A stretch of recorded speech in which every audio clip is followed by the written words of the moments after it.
Hey, good morning. It's good to be with you on this beautiful Monday morning. I'm glad that you're here with us again as we continue together in our time in James. James has been I've enjoyed hearing the feedback from some of you about how much you've enjoyed James. James is one of my favorite books of the Bible. It's a book that I love.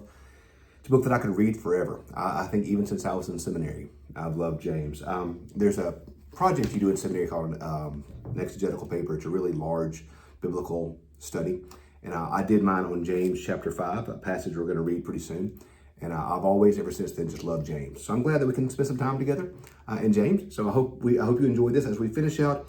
We're going to finish out chapter 4 today. We're going to do verses 11 through 17. This is two sections in my Bible, but it works really well to read these two kind of together because they're kind of talking about the same thing. So we'll read James chapter 4, verses 11 through 17 this morning. So let's hear what the Bible says here.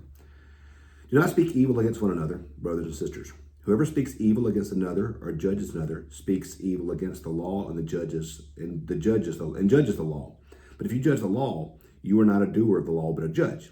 There is one lawgiver, and the judge who is able to save and destroy. So who then are you to judge your neighbor?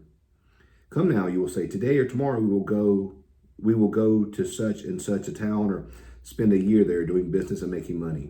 Yet you will not even know what tomorrow may bring. What is your life? For you, this next section is almost poetic to me. For you are a mist that appears for a little while and then vanishes. Instead, you ought to say, the Lord wishes we will live and do this or that. As it is, you boast in your arrogance, and since boasting is evil. Anyone then who knows the right thing to do and fails to do it commits sin. So I wanted to talk about these two sections together because they talk a little bit about humility. We see two things here dealing with humility. We see the first section, we see the first one's about judging your neighbor, and the second section is about boasting about tomorrow. So I think what we find there is interesting. First, it says here, do not speak about evil against your neighbor, brothers and sisters. Whoever speaks evil judges another, and they speak evil against the law and judges the law, but you judge the law, are you not a doer of the law, but a judge? Okay, so that James is telling us here not to judge, because if you judge, when the law clearly says not to judge, if you judge, you're setting yourself up as a higher dynamic against the law. So in other words, in many ways, the law is clear and says don't judge. If when you judge, you are then basically saying, I know better than the law. The law has told me not to judge, but I know better than the law, so I'm going to judge anyway. So he says, in your judgment, you actually are setting yourself up as a higher judge than the law. There's a great quote that I love. I think it's by C.S. Lewis. I'm 95% sure it's C.S. Lewis, but I'm not 100% sure. Where Lewis says this: "If God is, I'm paraphrasing here. If God has forgiven us, and we can't forgive ourselves, then we have made ourselves a higher moral judge than God."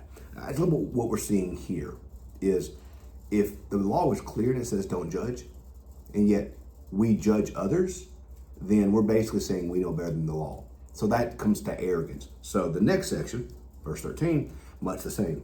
It says, you'll say, today or tomorrow we'll do such and such. We'll spend money and do business here. Yet you don't know what tomorrow holds. What is your life? You're a mist that appears for a little while and then vanishes. Instead, you ought to say, the Lord wishes we would live and do this or that. As it is, you boast in your arrogance, since boasting is evil. So we see there the arrogance of assuming tomorrow, the arrogance of assuming that we'll be able to go and do what we want to, or do business, or make money, or whatever.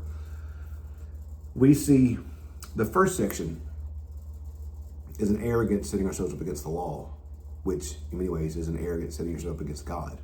And likewise, the second section is another arrogance setting ourselves up against God, saying that we know what tomorrow will hold.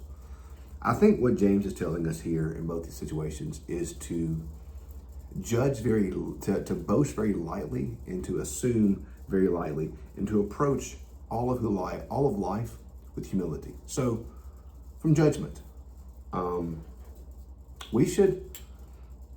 There are times, y'all. Let's be honest. There are times when brothers and sisters in Christ, for your parent, for your children, for your child, your child, for your parents, sometimes when people may need to be corrected or said, this isn't right. You know, as a pastor, part of my job is sometimes to say, guys, this isn't right. This is not how we should do things. Is that a judgment? Well, I guess you could say perhaps it is. But we've got to approach each other with a sense of humility.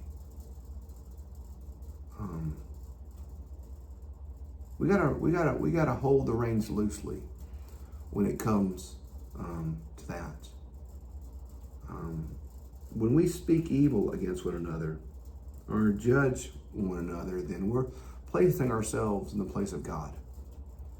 And I think it's okay. I don't know how many of y'all listen to a podcast I love called The Holy Post. And one of the hosts recently made a great point about how often, you know, we all want to be Jesus going into the temple, flipping over the tables. And there is a time in our life for divine anger or righteous anger. But we need to approach that concept with such humility that any of us who can't wait to flip tables or can't wait to judge, if we're leaning into that first, we really need to check our spiritual walk. Because there may come a time when you're so convicted by something or someone's action or someone's whatever, that you go to them in love and say, listen, I love you. Because I love you, A, B, C, D. If we're leaning into aggressively judging others without context, or frankly, even without love, I think James tells us to be careful. And likewise, the Bible is clear. The next section is not a call against preparation. And think about Jesus says, no king goes to war without first counting the cost. So we need to think about things and plan and pray. But also we do that with humility. As a pastor, I got sermons planned out for the rest of this year. That's what I do. I mean, I'm planning sermons. I'm always thinking about the future. That's what I'm supposed to do as a leader. But I also hold that loosely, knowing that God can upend any plan He wants at any time. And I'm just doing my best to plan and pray and lead while knowing ultimately God is God and that God does what needs to be done. So He's saying here, hey, He doesn't say this is not a call not to plan, but He says, instead say, if the Lord wishes, we will live and do this and do that. It's not a call not to plan, but it's a call to understand that we're not God and that there are many things in life that we can't control and that we need to hold the reins loosely as well when it comes to our planning. So we need to approach each other with humility.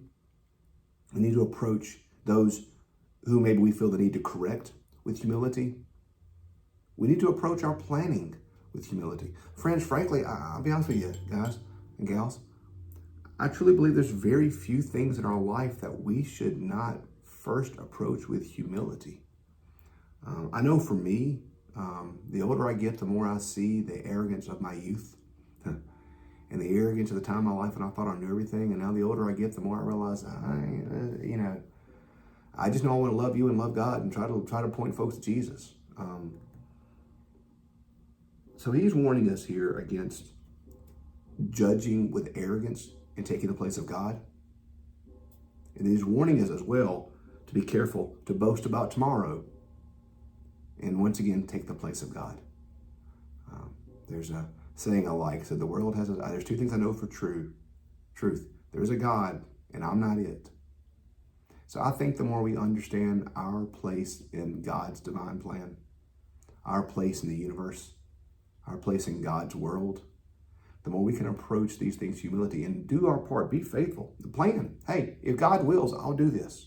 I'm going to do my part. Dr. Bryson, one of my professors, used to always say about preaching, he'd say, prepare like it depends upon you, preach knowing it depends upon God. I've always liked that. So I want to prepare and do my part, but I'm going to leave it in God's hands. So let's approach each other with humility in all things, and let's approach the future with humility. And I really think if humility is our first step forward, God will have a way of working out the details. So, well, thanks for joining us today. If you're watching this on video or on podcast, I hope you are listening to this on podcast. I hope you enjoy it.